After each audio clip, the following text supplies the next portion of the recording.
Hola a todos y todas, bienvenidos a un nuevo episodio de Piratas de la Historia. Hoy nos meteremos de lleno en uno de los temas más fascinantes y también más duros de la historia antigua: la esclavitud como base del mundo antiguo clásico y su impacto en las instituciones políticas, sociales y económicas. Hola Kiara y hola a todos nuestros oyentes. Para navegar en esta nueva aventura, vamos a utilizar como barco el análisis de Perry Anderson en su obra Transiciones de la Antigüedad al Feudalismo, especialmente la primera parte que va de la página 10 a la 104 por si quieren leerlo. Anderson nos ayuda a entender cómo el modo de producción esclavista fue mucho más que una cuestión laboral.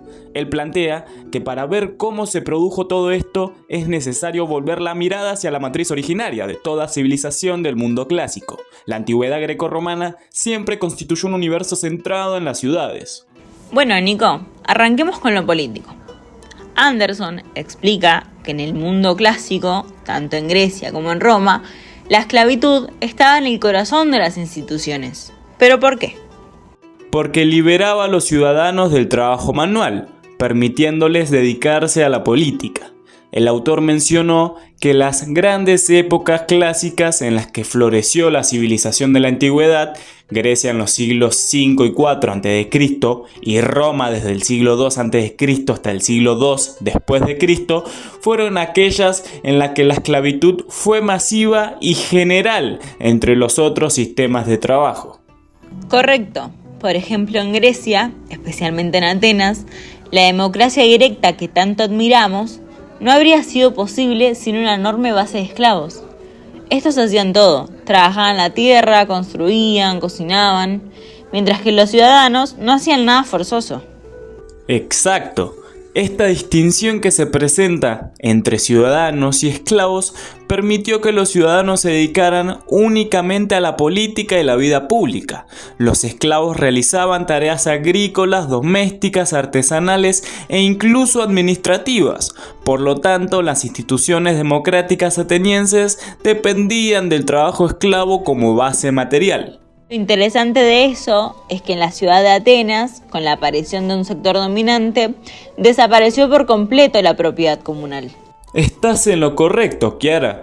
Aportando ese tema, Pisístrato, quien fue un tirano griego en el mundo antiguo clásico, ofreció una asistencia financiera directa al campesinado ateniense, en forma de créditos públicos que afianzaron su autonomía y seguridad en vísperas de la polis clásica, lo que quiere explicar el surgimiento de una ciudadanía activa y centrada en la polis. Entonces, la polis griega era una comunidad de ciudadanos libres, pero esos ciudadanos eran una minoría privilegiada. La mayoría de la población eran esclavos, mujeres o extranjeros sin derechos políticos. Así es. La participación política requería tiempo libre y seguridad económica, dos cosas que solo eran posibles gracias a los esclavos. Ahora bien, hablemos un poco de Roma. A diferencia de Grecia, Roma fue un imperio expansionista y militarista, donde la expansión del imperio y la guerra de conquista trajeron un incremento masivo de esclavos, quienes eran considerados propiedad jurídica.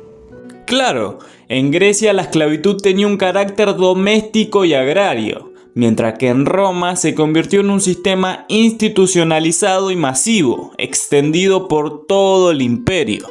Cada conquista romana traía miles de nuevos esclavos, lo que abarataba la mano de obra y permitía la concentración de grandes propiedades donde el latifundio se volvió el eje del sistema económico. Anderson mencionó que el auge de Roma representó un nuevo ciclo de la expansión urbano-imperial, que significó no solo un desplazamiento del mundo antiguo hacia Italia, sino un desarrollo socioeconómico del modo de producción iniciado en Grecia, que hizo posible un dinamismo mucho mayor y más duradero que el producido en la época helenística. ¿Y qué tiene que ver ese modo de producción con el incremento de esclavos, Kiara? Tiene que ver porque Perry Anderson explica el proceso de concentración de tierras y el deterioro del campesinado, en el cual el incremento de esclavos fue utilizado para explotaciones agrarias. Esta utilización masiva de esclavos también influyó en varios cambios políticos y legales de este periodo. Así es. Esto produjo una legislación que reconocía la esclavitud como parte esencial del derecho civil romano. Algo increíble es que las instituciones romanas evolucionaron para proteger la propiedad privada, consolidando leyes que regulaban la compra, venta, castigo y emancipación de esclavos. O sea, el derecho romano institucionalizó una sociedad jerárquica basada en la desigualdad legal y la existencia de una clase dominante, obviamente. Esto hizo que la esclavitud romana no fuera solo económica, sino también legal y cultural, donde el esclavo no tenía personalidad jurídica, era literalmente una cosa, un objeto en manos de su amo. La diferencia con Grecia es muy clara. En Atenas, la esclavitud sostenía la participación política ciudadana, a diferencia de Roma, que sostenía un aparato imperial de producción, guerra y dominación jurídica. Más claro que el agua, el autor señala que el modo de producción esclavista configuró un estado fuerte y centralizado, que existía para asegurar el control de las clases dominantes sobre una fuerza laboral privada de derechos.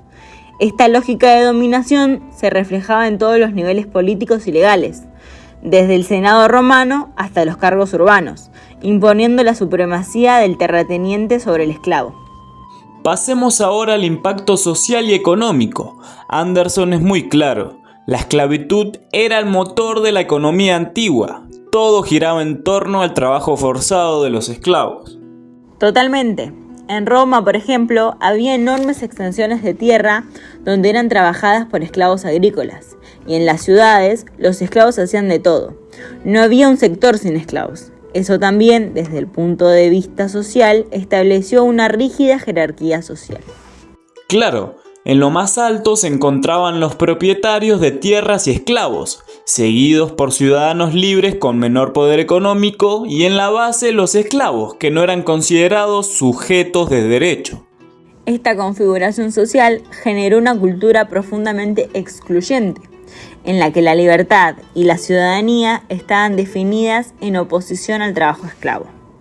Tal cual, el trabajo manual era despreciado y el ocio del ciudadano libre se justificaba por la existencia de esclavos. O sea, la esclavitud entonces no solo era una institución económica, sino una categoría social que estructuraba la identidad y el estatus de los individuos. Ahora bien, desde el punto de vista económico, el trabajo esclavo fue la base de la producción agrícola en las villas romanas y también estuvo presente en sectores urbanos como la minería, la construcción y los talleres. Así es, Kiara.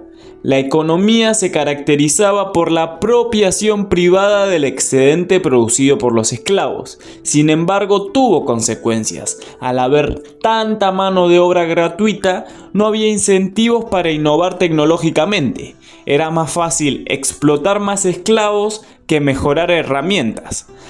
Perry Anderson explicó que en las condiciones recesivas del Imperio tardío, el trabajo esclavista, ligado siempre a un sistema de expansión política militar, se hizo cada vez más escaso y molesto, y en consecuencia los terratenientes lo convirtieron progresivamente en una adscripción a la tierra.